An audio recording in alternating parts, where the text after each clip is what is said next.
Mark, I think one of the most interesting things right now is the four of us have looked at this moon our entire lives, and the way we are responding to what we are seeing out the window is, it's just like we're a bunch of little kids up here. Just, we cannot get enough of this. It's amazing. Thank you for the privilege. Thank you for sharing that special perspective you have with all of us back here. This is Artemis Mission Control in Houston, Texas. We recently received confirmation that the Orion spacecraft and its crew have officially entered the lunar sphere of influence. That milestone taking place at a mission elapsed time of 4 days, 6 hours, 2 minutes, and 54 seconds into the Artemis II mission. By reaching this milestone, it means that the gravitational forces of the moon are now greater on the Orion spacecraft than that of Earth.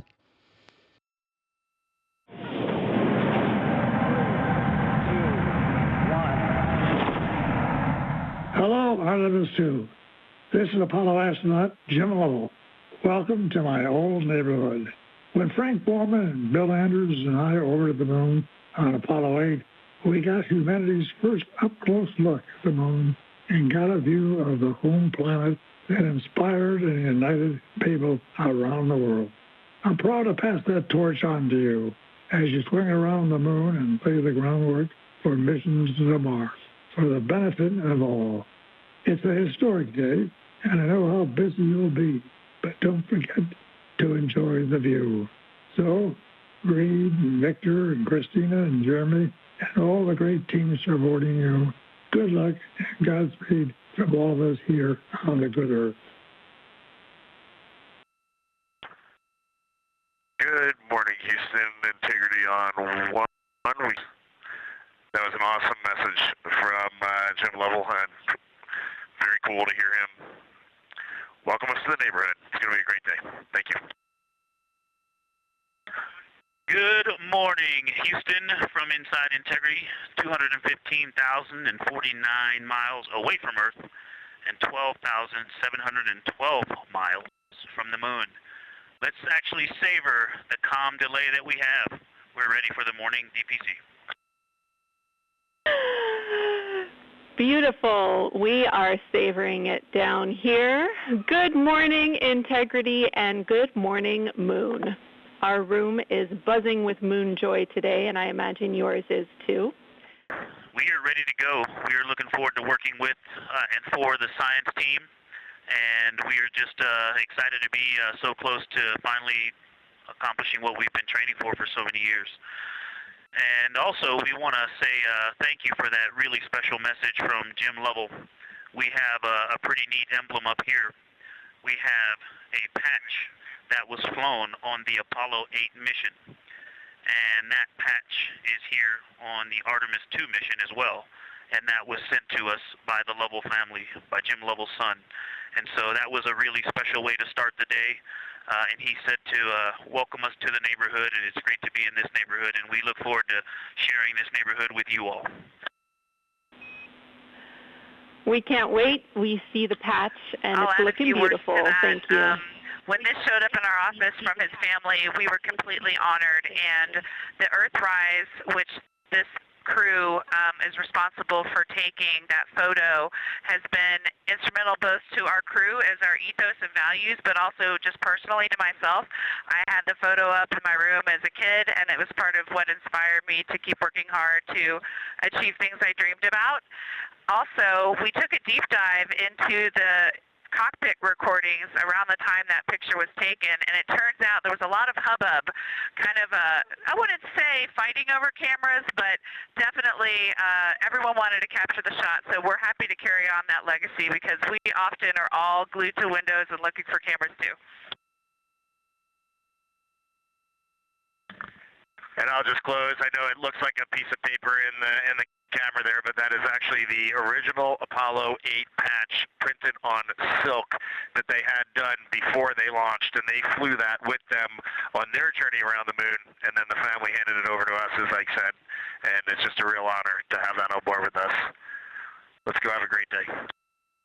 Right now, the Artemis 2 crew and Mission Control are preparing to support today's lunar flyby, the first time we've sent humans around the moon in over 50 years. Integrity, you can use the OEs and your HHP camera for the milestone words at the Apollo 13 record distance. You'll notice that we pause every time we hear communications to and from the crew. They are the stars for today. This afternoon, the crew will have their closest approach of the moon and will surpass the record. That record just mentioned of the furthest humans have ever flown, set by the Apollo 13 astronauts in 1970.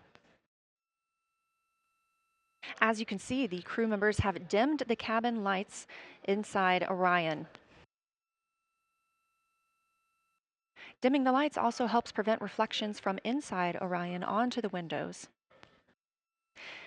Ahead of this lunar flyby, let's dive in and explain what you can expect over the next several hours. The crew has about 6 hours allotted to make observations about the moon. Throughout the flyby, their activities have been precisely timelined. There are five blocks of time during which the crew will be observing the moon from Orion's windows.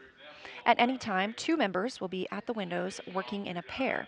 One crew member will be taking photos from window 2 with a blue shroud over the window. This can help prevent that glare or reflection from inside Orion. They have an 80 to 400 millimeter zoom lens to use. The other astronaut will be in window 3 using their portable computing device, you'll hear that referred to as PCD, to make annotations. Both of these crew members will make audio recordings of what they are seeing, and they'll wear headsets connected to those PCDs. Those audio recordings will be sent to the science team at a later date. We will not hear them live. The 2 crew members at the windows will swap roles and positions halfway through their timelined block. The other 2 crew members who won't be at the windows at that time will be serving in the background as support. One will be conducting the science sit reps, or situation reports. This is what we will hear live from the crew. They'll be calling down a few times each hour to discuss what they are observing. Those situation reports include how the crew is positioned, any missed targets, or anything unexpected they saw, lunar target descriptions, any hardware issues, and of course, their emotions and reactions as they fly by the moon. Good morning, crew. This is Science. We couldn't be more excited for a full day of lunar and planetary observations today, the first one in over 54 years. How do you hear me?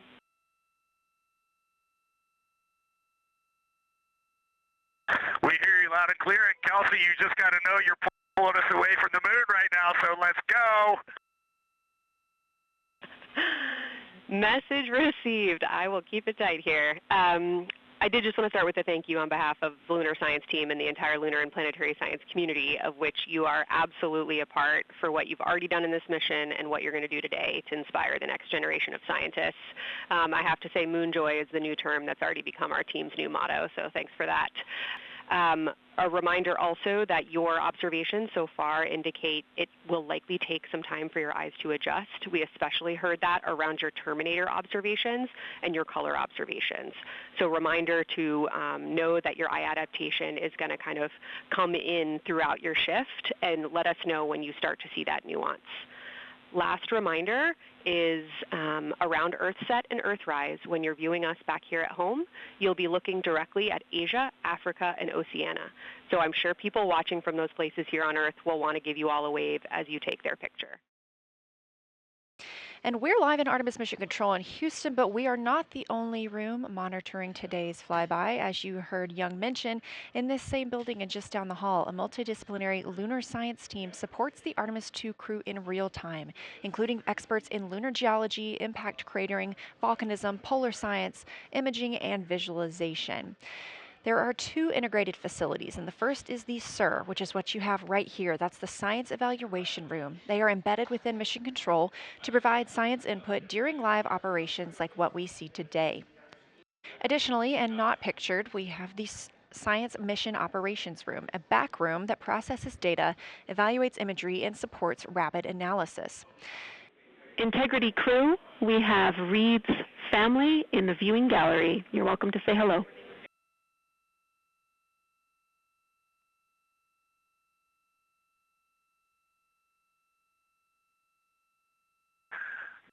Well, whether you're being serious or you're kidding around, that is awesome to hear. Thanks, Jenny. And hello to Ellie and Katie. I don't know who else is there, but it's great to know that you're in mission control right now, following along. We are having a blast up here, and the view of the moon is absolutely amazing.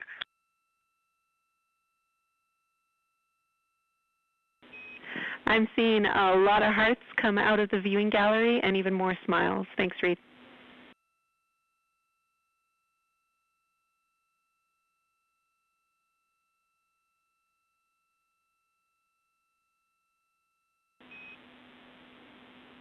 Copy heart, copy bracelet. Integrity crew. On April 15, 1970, during the Apollo 13 mission, 3 explorers set the record for the farthest distance humans have ever traveled from our home planet. At that time, over 55 years ago, Lovell, Swigert, and Hayes flew 248,655 statute miles away from Earth. Today, for all humanity, you're pushing beyond that frontier. Integrity, over to you.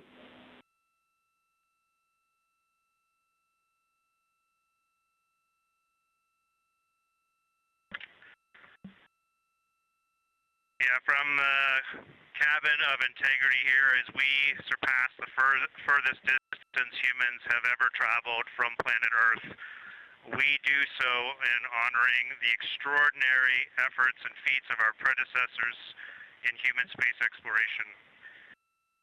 We will continue our journey even further into space before Mother Earth succeeds in pulling us back to everything that we hold dear.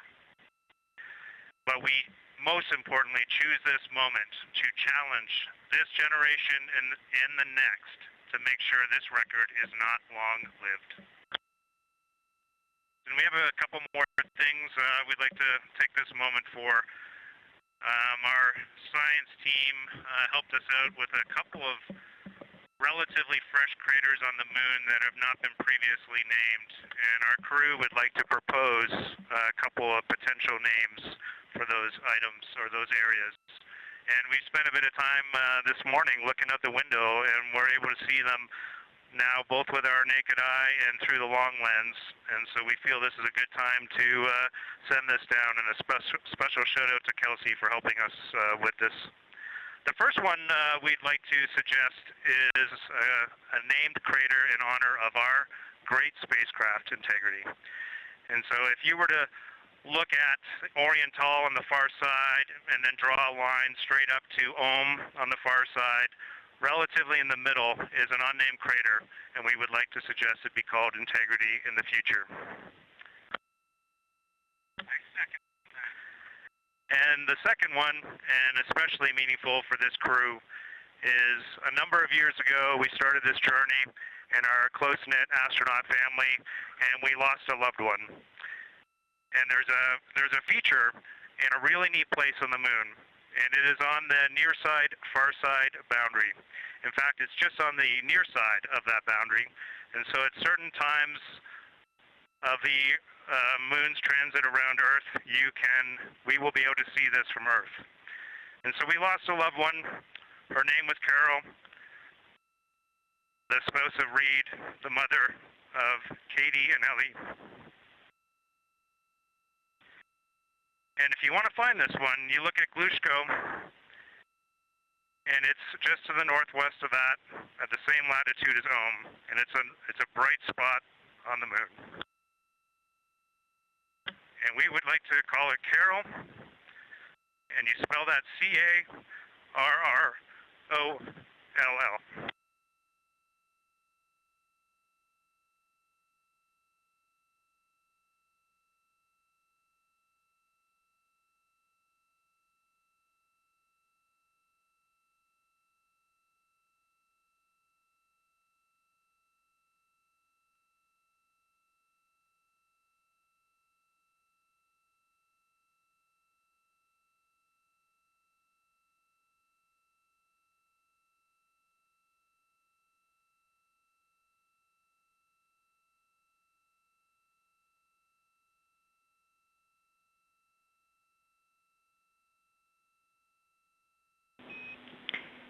Integrity and Carroll Crater. Loud and clear.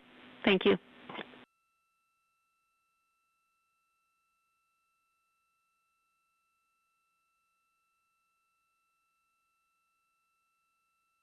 There was a moment of silence here in Mission Control Houston. And now the team and the Artemis 2 crew are ready to begin their lunar flyby.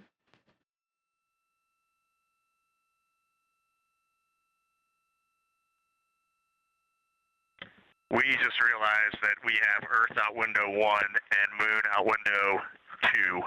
And Earth out window 4 and Moon out window 3. And it gives you the best idea of scale we have had yet. The Moon is about 3 to 4 times the size of the Earth, and it is almost full, and the Earth is just a small crescent out there.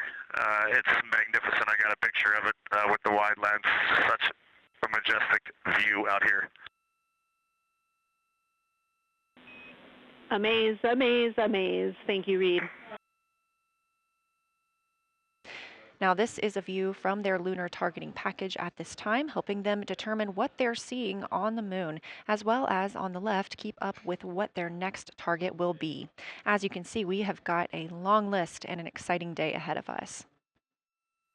Houston, another observation, whole moon. When you look at the moon, something I've never seen in photographs before, but is very apparent, all the really bright new craters. Some of them are super tiny.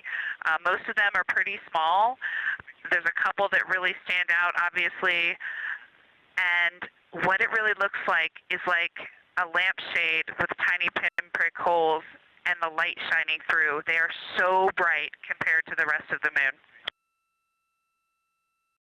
School after just being in the 400 mil for the last half hour, looking up close. I got pictures of everything Ike was just describing on the Terminator. It really is a fascinating Terminator. And then Orion just looks so dynamic right now. It's very three-dimensional on the docking hatch compared to what I was just looking at through the 400 mil. We love it. We are getting a sneak preview from one of our SAW cameras at what you're looking at, and we see some of what you're describing. We cannot wait to see your photos. Thanks.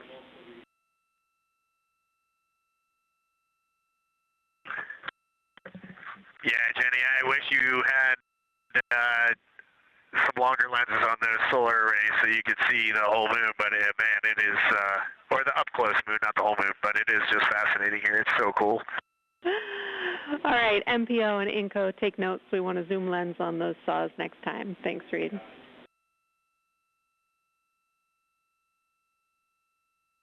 Affirmative. At one point, towards the end of the images of my time in window 3, I just had an overwhelming sense of being moved by looking at the moon. It lasted just a second or two, and I actually couldn't even make it happen again. But something just drew me in suddenly to the lunar landscape, and it became real. And the truth is, the moon really is its own body in the universe. It's not just a poster in the sky that goes by. It is a real place. And when we have that perspective and we compare it to our home of the Earth, it just reminds us how much we have in common. Everything we need, the Earth provides, and that in and of itself is somewhat of a miracle. Science, integrity. First, I wanted to start off with connecting with what Christina said, that it was very moving to look out the window. I had the unfortunate sequence to start looking out the window and then moved to the long lens, and it was hard to speak looking through the zoom because I went straight where Christina went, and I was walking around down there on the surface, climbing and off-roading on that amazing terrain. I also want to underscore something that she said.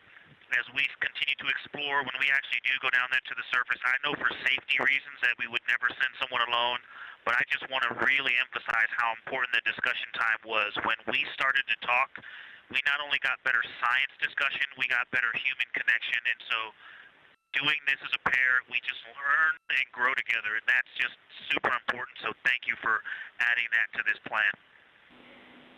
Integrity, Houston.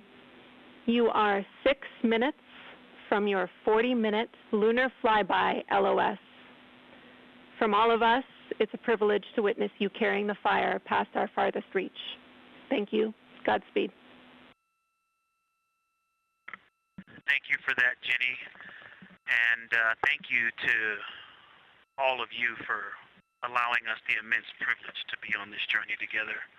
It's quite amazing. And as we go on this journey, thinking about the NASA mission to explore the unknown in air and space, to innovate for the benefit of humanity, and to inspire the world through discovery. And as you've gone along on this journey with us, hopefully we're doing just those things. And as we get close to the nearest point to the moon and farthest point from Earth, as we continue to unlock the mysteries of the cosmos, I would like to remind you of one of the most important mysteries there on Earth, and that's love.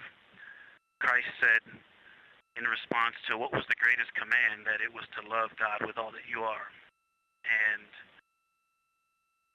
he also, being a great teacher, said the second is equal to it, and that is to love your neighbor as yourself.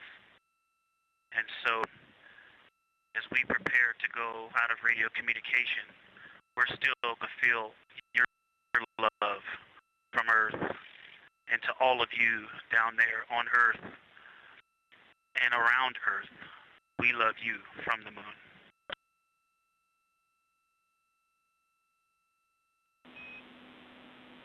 Houston copies.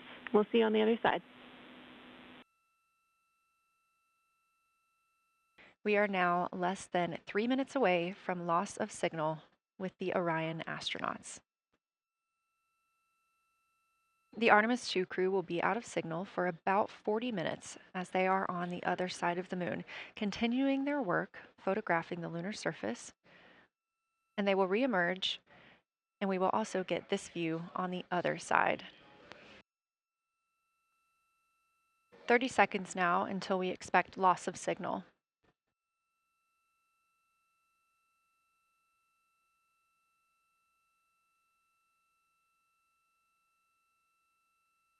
And we have confirmation of loss of signal of the Orion spacecraft as it flies behind the moon. We expect to regain communications with them in another approximately 40 minutes. This was expected as their spacecraft is now out of direct line of sight with Earth and behind the moon. And this is a poignant moment as it's the first time in over 50 years that we have humans completely unreachable by anyone else on Earth. No matter how distant or secluded, we could reach anyone living on Earth, but while the crew flies behind the moon, it's simply impossible to make contact with them. And we just heard confirmation here in Mission Control Houston that we have reached the closest point of our destination to the moon at MET 5 days, 25 minutes, and 34 seconds, and we anticipate the spacecraft's altitude is approximately 4,067 statute miles above the moon. We're continuing to track what the crew is doing while around the other side of the moon. They are continuing to take pictures of the moon, the Earth now out of sight. What they're in right now is a crew choice event. The science team has encouraged them to find interesting features on the surface, to take photos of those, and describe why they were interesting. Something else that they'll be looking toward next, just momentarily, will be impact flashes. They've got a few minutes allotted to look at the darkest portions of the moon. They're interested in short-lived flashes on the lunar surface because these would be caused by impact bombardment. After their impact flash targeting, the team is interested in if the crew can see lofted lunar dust. This would only be visible just before Earthrise. Now 20 minutes until we expect to regain communications with integrity and the astronauts for Artemis 2. We are getting our first views from Orion after the loss of signal. Orion has come back around the other side of the moon, and that little crescent that you see is Earth, over 252,000 miles away.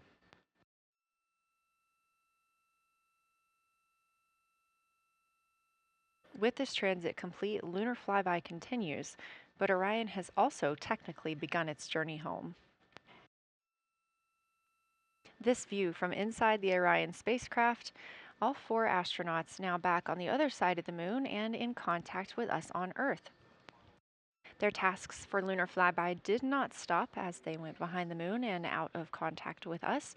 We anticipate during that time they were attempting to image some impact flashes, short-lived flashes on the lunar surface, which would be caused by impact bombardment and potentially even lofted lunar dust.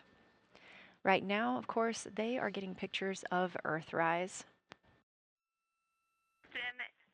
Integrity, comm check. Integrity, we have you loud and clear. How many?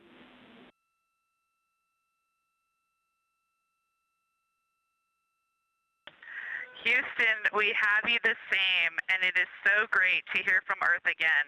To Asia, Africa, and Oceania, we are looking back at you. We hear you can look up and see the moon right now. We see you too. When we burned this burn towards the moon, I said that we do not leave Earth, but we choose it. And that is true. We will explore, we will build ships, we will visit again. We will construct science outposts, we will drive rovers, we will do radio astronomy, we will found companies, we will bolster industry, we will inspire. But ultimately, we will always choose Earth.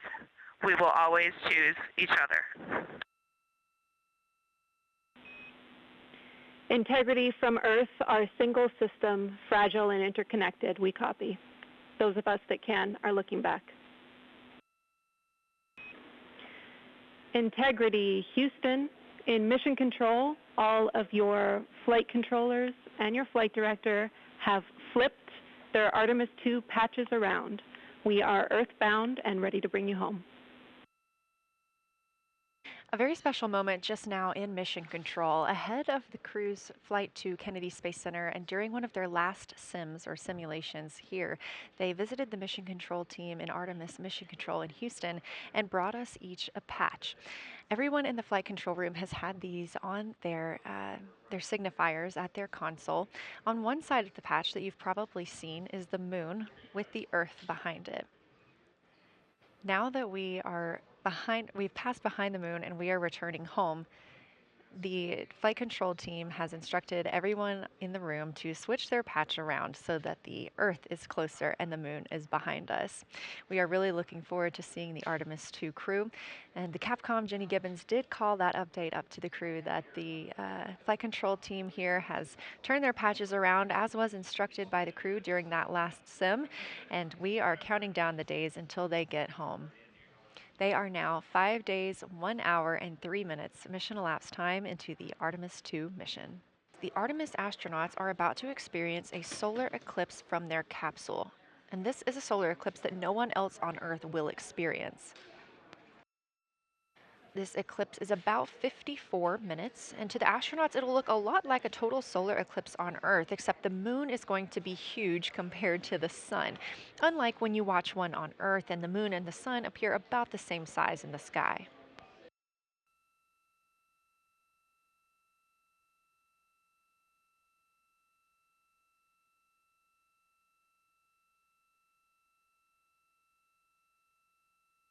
You're getting a live look from Orion as the crew observes a solar eclipse from the moon.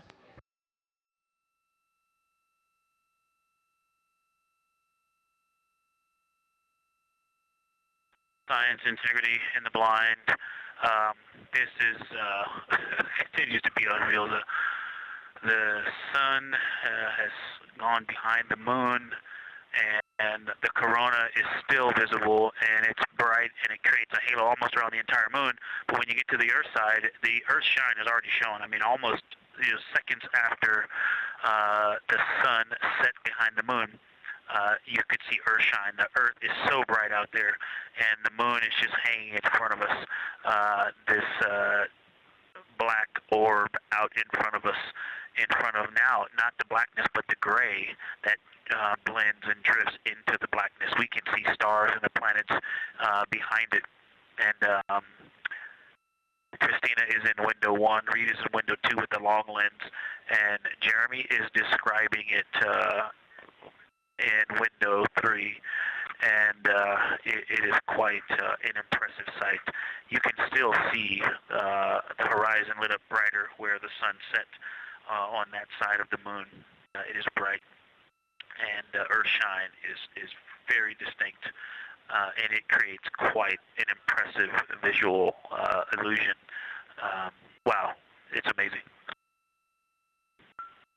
Let's see, not a huge change in here, just an update. The camera settings for Earthshine are challenging. This one's challenging to capture. What we're seeing, we're just not picking up on the cameras. And after all of the amazing sights that we saw earlier, we just went sci-fi. This has, it just looks unreal. You can see the surface of the moon between, I guess, the Earthshine. I guess Earthshine. You can actually see a majority of the moon. It is the strangest looking thing that you can see so much on the surface. Integrity Science, we were loving your Science Sit Reps in the Blind, and it should come as no surprise that we have a number of follow-up questions. First, you mentioned Reid observing meteors. Can you speak to that? Were you referring to comets or impact flashes or something else?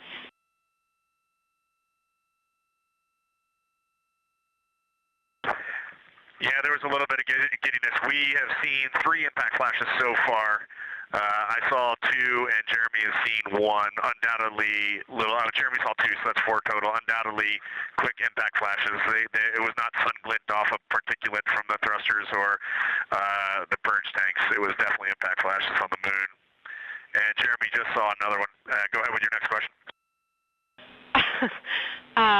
Amazing news. I literally just looked over at the SIR and they were jumping up and down literally. If you could describe where on the moon you saw them, please.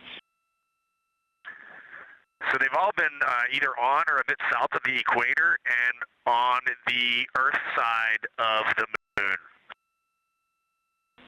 Stand by.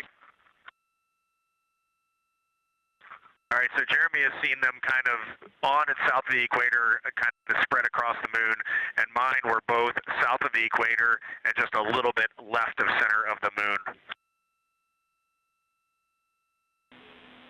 Incredible news, Reid, and reminder, we have citizen scientists here on Earth looking for impact flashes, so hearing you saw them on the near side means that people saw them too. One of the other things I want to describe, which was surprising to me, but the entire moon is lit up. It's glowing behind the entire moon. I thought it would look, dark against the black sky or deep space, but the sun is lighting up the entire limb of the moon. You can see the entire perimeter of it, and even now with the sun far behind the moon, you can still make out little bits of topography around the entire limb, just bumps as you go around it. And there's about the glow around the moon, once your eyes adjust, is easily 10 widths or diameters of the sun around the entire moon. Science in Houston, integrity. I know this observation won't be of any scientific value, but I'm really glad we launched on April 1st because humans probably have not evolved to see what we're seeing. It is truly hard to describe. It is amazing. I'm not sure if we talked much about the star field, but we've got lots of stars. You've got the nice glow around the moon, but right off the well, we're upside down now, but from upside down 4 o'clock, right off the edge of the moon, looks like a planet. That line of planets, there's something a moon diameter to the left, and something right off the limb of the moon to the right, and then something orange. It looks orange to the right of that, about half the moon diameter. So. But anyway, there are definitely stars. I think some of those planets that you said we might see, we're seeing And so in unreal view, yeah, the moon in the foreground is one of the darkest things we see out the window, and now its deep space behind it is kind of dark blue like it looks from Earth, but we can also still see stars. It's quite a wicked view. Victor Science. Ike's doing the best job, and I'm not going to try to add on to what he's doing. It's indescribable. No matter how long we look at this, our brains are not processing this image in front of us. It is absolutely spectacular, surreal. There's no adjectives. I'm going to need to invent some new ones to describe what we are looking at out this window. Artemis Mission Control in Houston, Texas. We are currently 5 days, 2 hours, and 44 minutes into the Artemis 2 mission, and we have about 11 minutes remaining in the eclipse at the latter half of the lunar flyby that the Artemis 2 crew is experiencing on board the Orion spacecraft. Okay, we all think we're starting to see something. I believe the most popular term is baby hair. As the light grows in intensity and the horizon on this side becomes very distinct. You can still see Earth shine, even though the sun's brightness is definitely growing in intensity.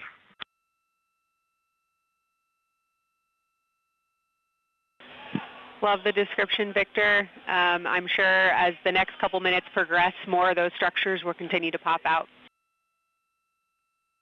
If you've ever seen the spotlight off the top of the Luxor at night in Las Vegas, this looks like what that wants to be when it grows up.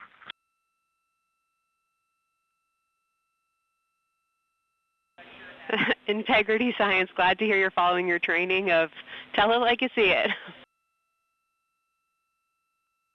This is Artemis Mission Control. The eclipse period is coming to an end, and we did hear that call up that the crew now has to put on those eclipse glasses to be able to protect their eyes for this final portion of the eclipse. And these views coming to you from the solar array wing cameras on the Orion spacecraft. Houston, if you could give me about 20 new superlatives in the mission summary for tomorrow, that'll help my vocabulary out a bit. Thank you. We will solicit input from the team. And Integrity Science, this is basically wrapping up your fly-by-day observations. I can't say enough how much science we've already learned and how much inspiration you've provided to our entire team, the lunar science community, and the entire world with what you were able to bring today. You really brought the moon closer for us today, and we cannot say thank you enough.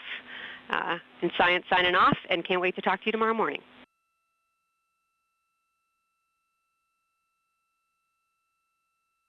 To your entire team, Kelsey, to the entire NASA science team, you all really turned to when we shifted launch dates to April 1st, and you got the most incredible package together for us to go do some great science and some great, truly human experience moments here. And we were well prepared, and we appreciate all of you. And this is what we do best when we all come together and work as a team. So you all knocked it out of the park. Thank you for giving us this opportunity. Beautiful words, Reid. Thanks so much. The crew on board the Orion spacecraft recently completed their lunar observation period. It was an approximately 7-hour period of time in which they were focused on several different targets identified by the science team here on the ground that they studied and prepared for ahead of time. And then they also were referencing a lunar targeting package that was uplinked about a day ago with those final targets. Now they are completing some post-lunar flyby activities, so they're working to clean up their observations that they've made and also working to downlink some of the photos that they've taken throughout the day. The science team here on the ground will then work to get as much data as they can overnight, and then there will be a post-flyby conference tomorrow after the crew wakes up. And that's not a debrief, but a science data collection to capture their nuanced experience while they're still in the field and the experience is still fresh. And they are now about 8,100 miles away from the moon, and that distance will continue to increase as they are now in the return leg of their journey. Hey, Reid, we were wondering if this adjusted fan speed is something that you would like to keep going forward, or if it was just a specific change request for the events this evening.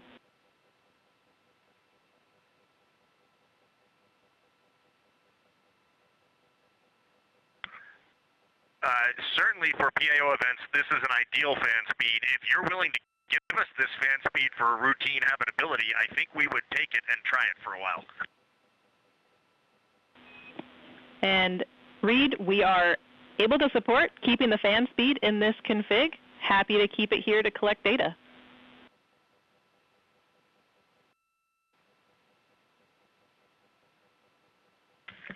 Okay, you got 4 happy astronauts up here. We'll take it. Obviously, when we go to exercise, we'll need to bump it up, but I think for quiescent living, this will be great. We copy, and we love seeing those smiles.